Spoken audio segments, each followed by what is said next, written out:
என்ற காசை நீ தருவாயோ, என்னை ஏமாற்ற போறாயோ? சீட்டு காசை நீ தருவாயோ, வாங்கிய காசை நீ தருவாயோ?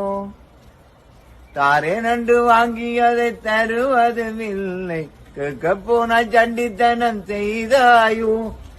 கொஞ்சம் போரு உன்னை ஒரு கை பார்க்குவேன் என்ற காதை நீ தருவாயோ, என்னை ஏமாத்த போறாயோ? தாரேன் தாரேன் என்று வாங்கினாய், நாளை தாரேன் என்று சொல்லுறாய். சுத்து மாத்து கள்ளன் நீயடா, இனிமேலும் தவணைக்கு இடமில்லை. தவணை நீ சொல்ல விட மாட்டேன், அடியுதையில் காசு வேண்டுவே.